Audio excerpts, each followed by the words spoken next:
स्वागत है दोस्तों आप सभी का। भारत के भूगोल में आज हम लोग पढ़ने वाले हैं भारत की प्रमुख झीलें एवं जलप्रपात को।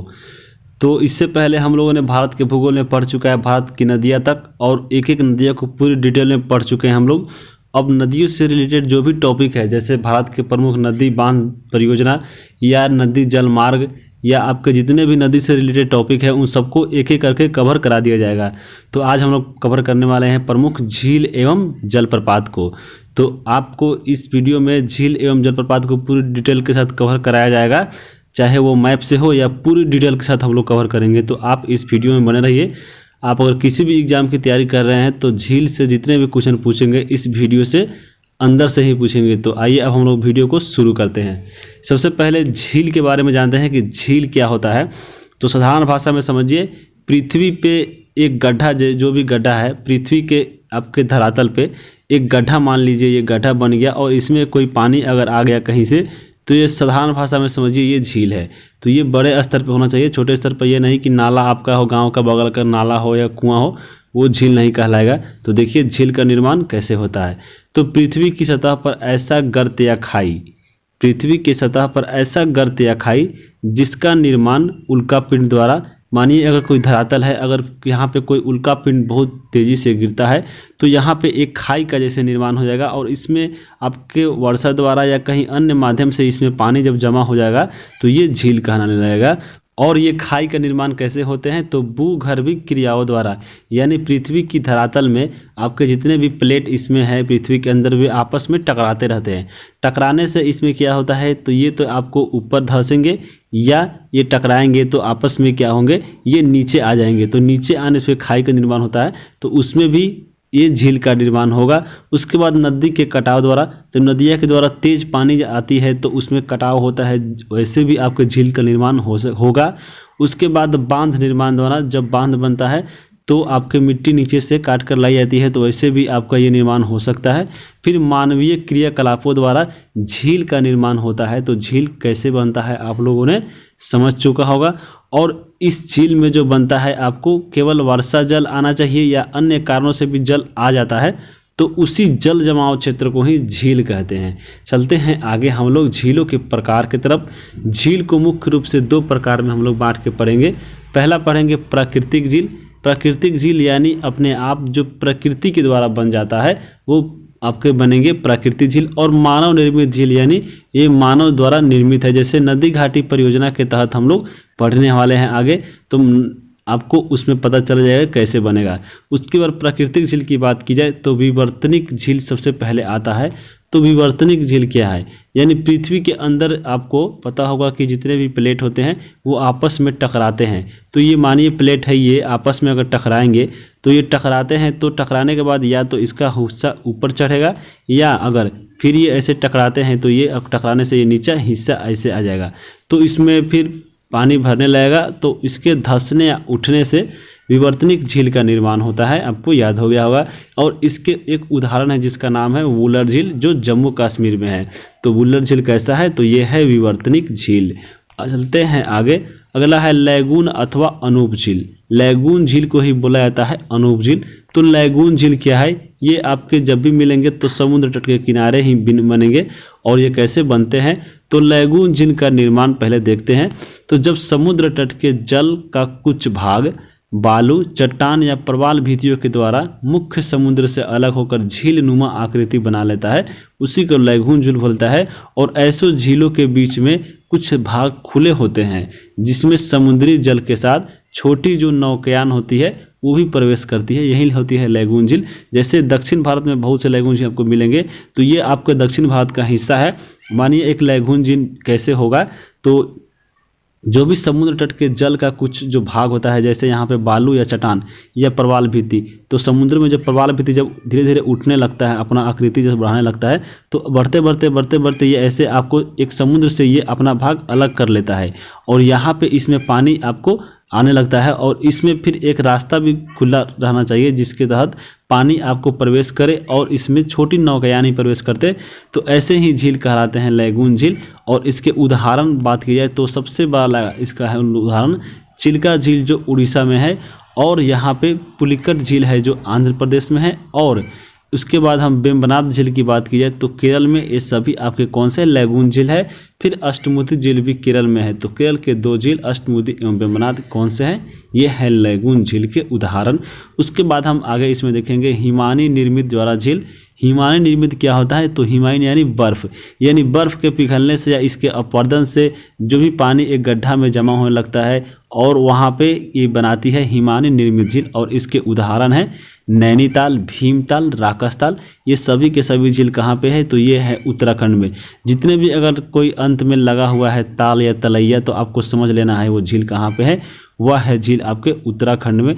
चलते हैं अगले की ओर। अगला है आपके वायु निर्मित झील। तो वायु से कैसे निर्मित झील होता है, इसको आपको प्लाया भी बोला जाता है। तो ये वायु द्वारा कैसे होते हैं, तो ये आपको होंगे हमेशा मरुस्थलीय क्षेत्रों में। मरुस्थलीय क्षेत्रों में आपको क्या मिलेंगे, केवल बालू से वाले मिट्टी मिलते हैं और इसमें हवाएं बहुत ही तेज़ रफ्तार से चलती है, जो आपके मरुस्थलीय भागों में के मिट्टी को ये आपको उड़ा कर ले जाती है और उड़ा कर ले जाने के बाद ये आपको कहीं गड्ढा बना देती है। तो वैसे ही झील को बोला जाता है वायु द्वारा निर्मित झील। और ये प्रायः आपके खारे पानी की झील होती है। तो इसके उदाहरण कौन है, इसके उदाहरण है सांभर झील और डिडवाना झील। और ये कहाँ पे है, तो ये है आपके राजस्थान में, तो आपको याद रखना है। उसके बाद आगे चलते हैं, आगे है डेल्टाई झील। तो डेल्टाई झील क्या होते हैं, तो डेल्टाई झील होते हैं नदियों के द्वारा बनाए जाते हैं और नदी के वितरिकाओं के मध्य छोटे बड़े झीलों का निर्माण होता है। तो नदियों के जैसे ये नदी है, नदी मानी गंगा नदी है, आने के बाद यहाँ 2 भागों में बढ़ती है, तो इसके 2 वितरिका हो गई। वितरिका वो होती है जो ये नदियाँ इनसे फिर जैसे ये निकल रही है, ये नदियाँ निकली पुनः आकर ये आपस अपने मुख्य नदी में अगर नहीं मिलती है तो वो कहलाती है वितरिका। तो आपको ये मुख्य नदी से निकलती है और फिर आके पुनः अपने मुख्य धारा के रूप में नहीं मिलती है इसी नदी में, तो ये कहलाती है वितरिका। और ये जब वितरिका आगे बढ़ती है तो आगे जब डेल्टा का निर्माण करती है इसमें, तो फिर ये आगे डेल्टा का निर्माण करते हुए इसमें एक जगह कोई बन जाता है खाई के जैसा, तो अवक्षेप आके किनारे इसके जमा होने लगता है। फिर ये बनाती है कैसे, तो ये बनाती है डेल्टाई झील। और इसके उदाहरण है कोलेरू झील। और ये कृष्णा और गोदावरी नदी के डेल्टा द्वारा बनाई गई है कोलेरू झील। और ये दक्षिण भारत की सबसे बड़ी झील है कोलेरू झील। आपको कहाँ पे है, तो ये है आंध्र प्रदेश में, कृष्णा और गोदावरी नदी की डेल्टा द्वारा बनाया गया है। अब हम कुछ इसमें जो इम्पोर्टेंट है उसको जो डिटेल से हम लोग देखने वाले हैं आगे, उसको मैप पे देख लिया जाए। तो यहाँ पे है वुलर झील जो भारत की क्या है सबसे बड़े मीठे पानी की झील है। उसके बाद है डल झील, वो एक है सांभर झील जो खारे पानी की सबसे बड़ी झील है भारत के राजस्थान में। एक है यहाँ पे लोनार झील, यहाँ पे महाराष्ट्र में। फिर है चोलामू झील, ये भारत की सबसे ऊंची झील है जो है सिक्किम में।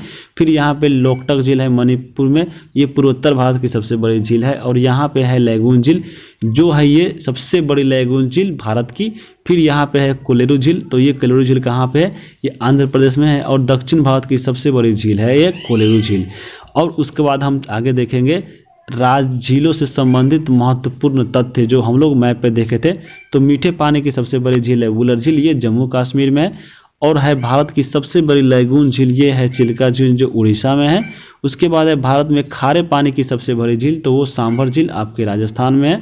उसके बाद है भारत की सबसे ऊंची झील, तो वो चोलामू झील जो सिक्किम में है। उसके बाद है पूर्वोत्तर भारत की सबसे बड़ी झील, तो ये है लोकटक झील जो मणिपुर में है।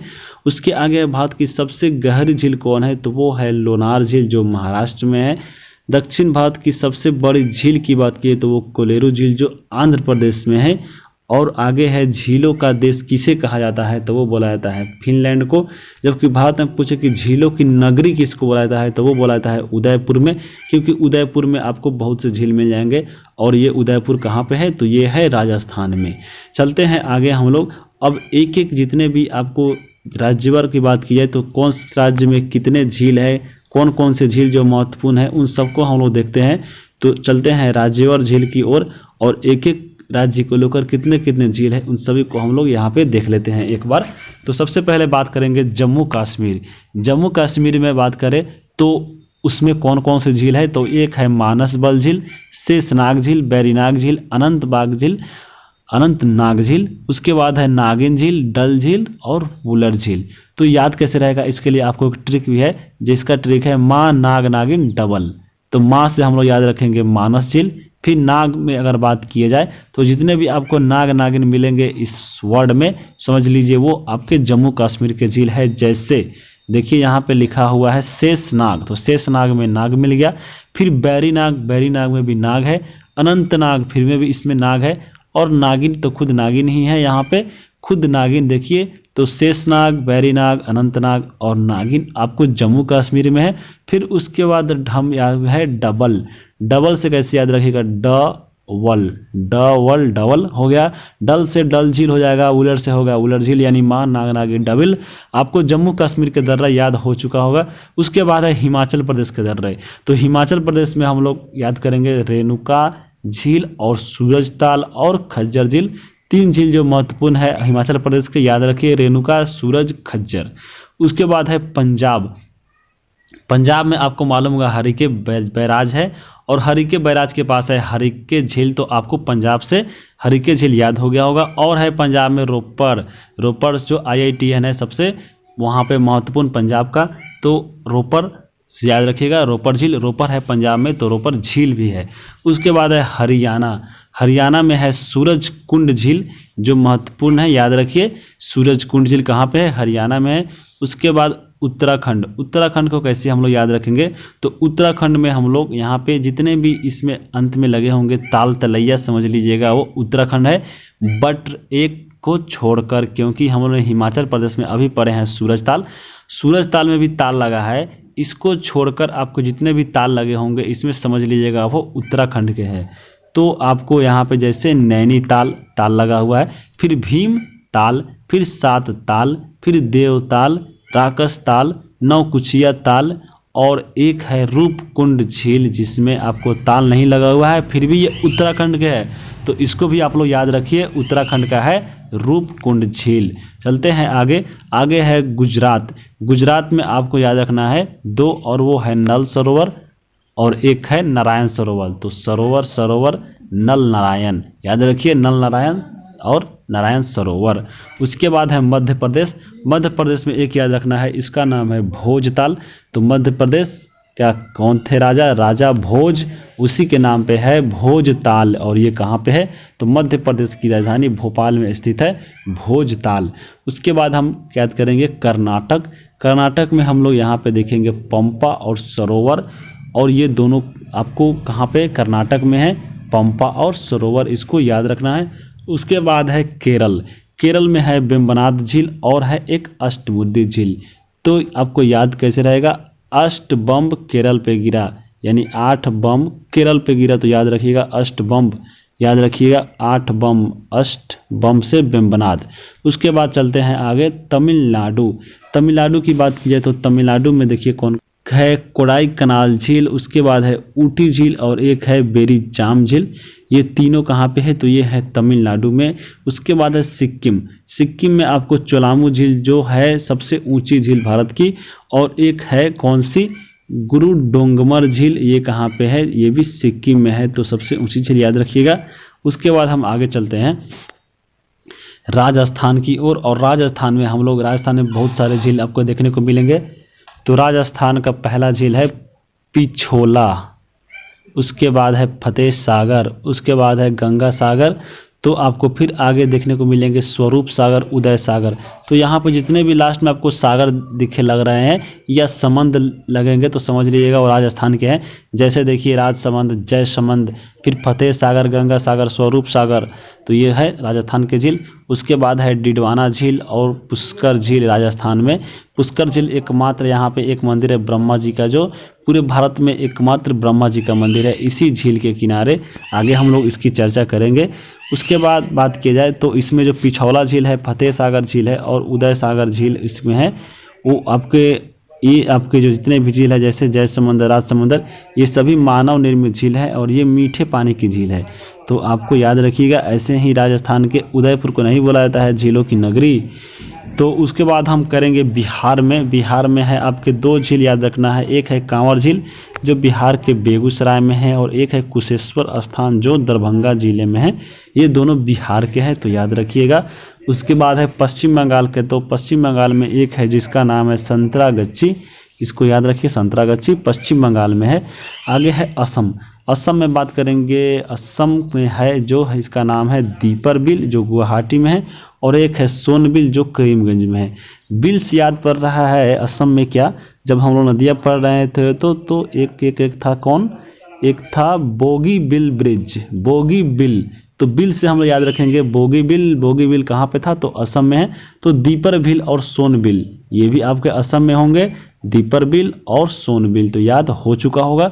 उसके बाद है मेघालय, मेघालय के एक शिलोंग में है जिसका नाम है उमियम झील, ये कहाँ पे है, ये मेघालय में है। उसके बाद है यहाँ पे मणिपुर, मणिपुर लोकमणि, याद रखिए लोकमणि, लोकमणि, लोकटक मणिपुर, ये आपके मुरंग आपको जिला है एक मणिपुर में, वहाँ पे आपको ये देखने को मिल जाएंगे जो पूर्वोत्तर भारत की सबसे बड़ी झील है। उसके बाद हम मिजोरम, मिजोरम में आपको याद रखना है कहाँ पे है, ये है पाला झील, और पाला झील कहाँ पे है, मिजोरम में। उसके बाद आगे है महाराष्ट्र, महाराष्ट्र में आपको कौन से झील मिलेंगे देखने को, तो वो है लोनार झील, एक है गोरेवाड़ा झील। उसके बाद है नागपुर, ये आपको नागपुर में मिलेंगे गोरेवाड़ा झील। उसके बाद है सलीम अली सरोवर जो औरंगाबाद में है, आपको ये भी याद रखिए। उसके बाद है तेलंगाना, तेलंगाना में आपको मिलेंगे हुसैन सागर, उस्मान सागर और हिमायत सागर। तो जितने भी यहाँ पे सागर लगे हुए हैं देख लीजिए, सागर सागर सागर, हुसैन, उस्मान, हिमायत, ये तीनों आपको मिलेंगे तेलंगाना में, हुसैन सागर, उस्मान सागर और आपके हिमायत सागर। उसके बाद है आंध्र प्रदेश, और आंध्र प्रदेश में एक झील है जिसका नाम है कोलेरू झील, और ये दक्षिण भारत की सबसे बड़ी झील है आंध्र प्रदेश कोलेरू झील। चलते हैं आगे, अब हम यहाँ पे बात करें तो एक एक झील को पूरी आपको डिटेल के साथ हम लोग चलते हैं कवर करने जो जो महत्वपूर्ण है। तो सबसे पहले इसमें पहला नंबर आता है चिल्का झील का, और चिल्का झील की बात की जाए तो ये कहाँ पे है, तो ये है उड़ीसा राज्य में, और ये भारत की सबसे बड़ी लैगून झील है, और ये खारे पानी की भी झील है, तो महत्वपूर्ण है चिल्का झील। इसे 1981 में बात की जाए तो चिल्का झील को रामसर आर्द्रभूमि शामिल किया गया था। अभी आप कमेंट करके ज़रूर बताइए कि रामसर में साइट में आर्द्रभूमि की संख्या कितनी है। अभी हाल फिलहाल में बात की तो जुलाई नहीं अगस्त 2021 में अभी 4 जोड़ा गया है, और इसमें इसकी संख्या कितनी हो गई है।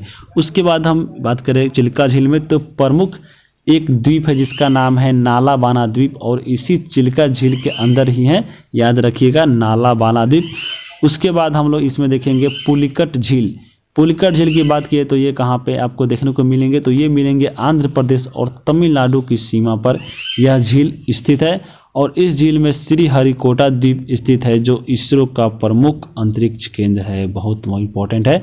पुलिकट झील ये कहाँ पे है, आंध्र प्रदेश तमिलनाडु में, और इसी के अंदर इसी झील में एक द्वीप है जिसका नाम है क्या, उस द्वीप पर है, इसका नाम है श्रीहरिकोटा द्वीप सतीश धवन अंतरिक्ष केंद्र, यहीं पे है जहाँ से प्रक्षेपण होता है उपग्रहों का, बहुत इंपॉर्टेंट है।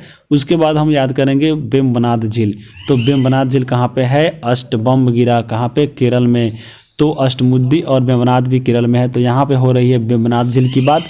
तो ये वेम्बनाड झील केरल में स्थित है, और एक ये लैगून झील है, और यह भारत का सबसे लंबा बिल आपको याद रखना है, और यह क्योंकि ये 96.5 किलोमीटर है, ये आपको यह झील है, और इस झील में लगभग 10 नदियाँ आकर गिरती है, जिसमें महत्वपूर्ण नदी की बात की जाए तो पंबा और पेरियार इसमें है। उसके बाद बात किया जाए तो वेम्बनाड झील को 2002 में इसे रामसर आर्द्रभूमि में जोड़ा गया था, और प्रसिद्ध नेहरू ट्रॉफी एक है जो आपको नौकायान प्रतियोगिता से संबंधित रखता है, और ये प्रसिद्ध नेहरू ट्रॉफी जो प्रतियोगिता है जो होता है नौकायान का, वो होता है इसी झील में, और ये ओणम पर्व के अवसर पर आयोजित किया जाता है, जिसे स्थानीय भाषा में वहाँ के लोगों द्वारा बोला जाता है वल्लम काली, और इसे बोला जाता है एक और इसका एक और नाम है जो फेमस है, वो है स्नेक बोट रेस।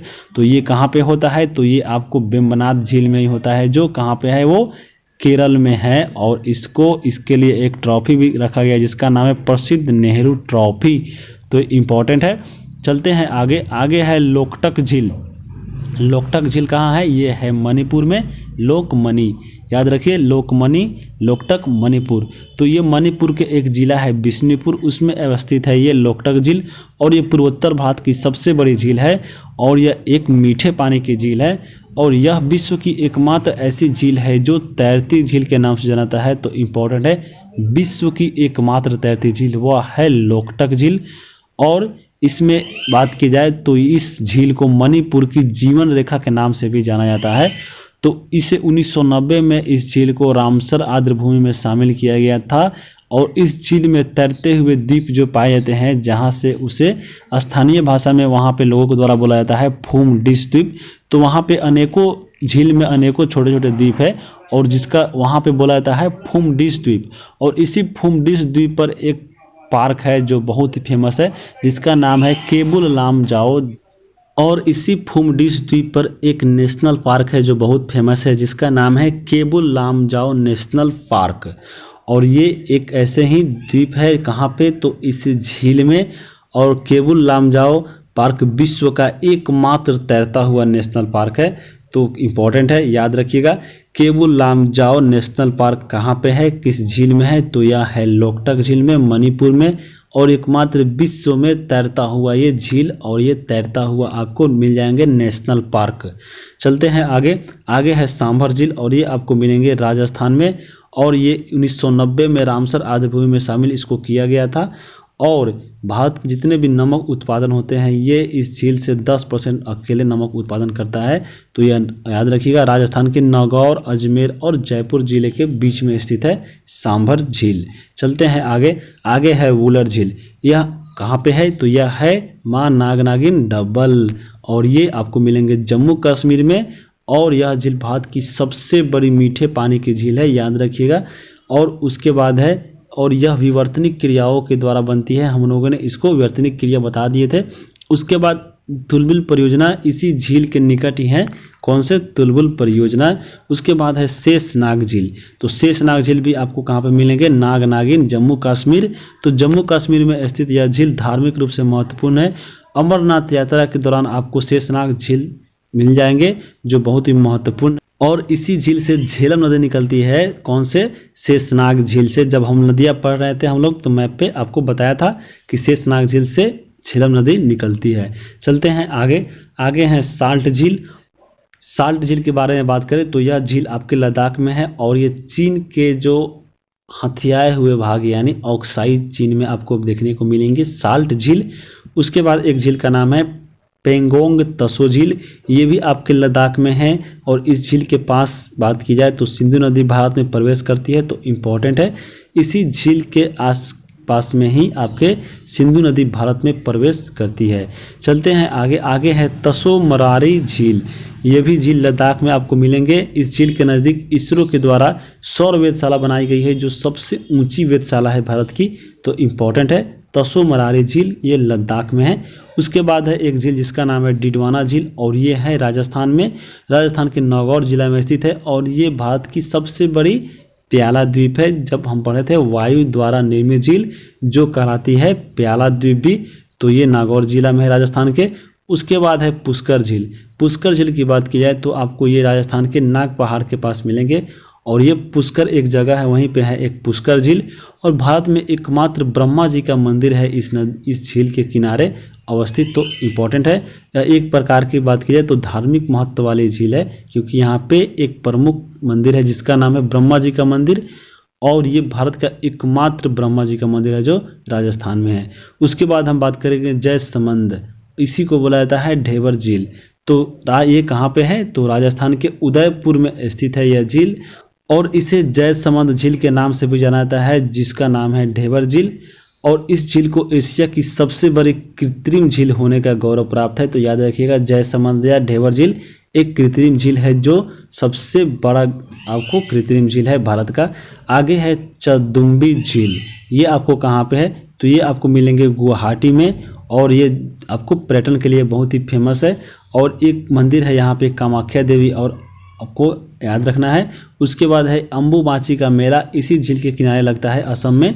अम्बुबाची का मेला और कामाख्या देवी याद रखिएगा, चदुम्बी झील। उसके बाद है डल झील। डल झील आपको मिलेंगे जम्मू कश्मीर में। और यह पर्यटकों के लिए बहुत ही महत्वपूर्ण है। यह पिकनिक सेंटर के रूप में जाना जाता है। और डल झील में तैरते हुए छोटे छोटे आपको खेत मिल जाएंगे जिनमें सब्जियां तथा फूल की खेती की जाती है। यह भारत की सबसे बड़ी नौकागम्य झील है, तो याद रखिएगा डल झील। उसके बाद हम आगे बात करेंगे अगले क्लास की। तो अगले क्लास में नदियों से जुड़े हम लोग को पढ़ना है भारत के प्रमुख जलप्रपात। उसके बाद भारत के प्रमुख नदी बांध एवं परियोजना पढ़ेंगे। फिर उसके बाद हम लोग एक नदी से जुड़े जलमार्ग को पढ़ेंगे, जो ट्रिक से पढ़ेंगे। तो आप इस वीडियो में कैसा लगा आप कमेंट करके ज़रूर बताइए। वीडियो को यहीं पे समाप्त करते हैं। हाँ, PDF प्राप्त करना चाहते हैं तो आपको जाना है टेलीग्राम पे और सर्च करना है स्टूडेंट जेल खाना, और वहाँ पे करना है आपको ज्वाइन, और ज्वाइन करने के बाद आपको वहाँ पे PDF प्राप्त हो सकता है। तो वीडियो को यहीं पे हम लोग समाप्त करते हैं। धन्यवाद।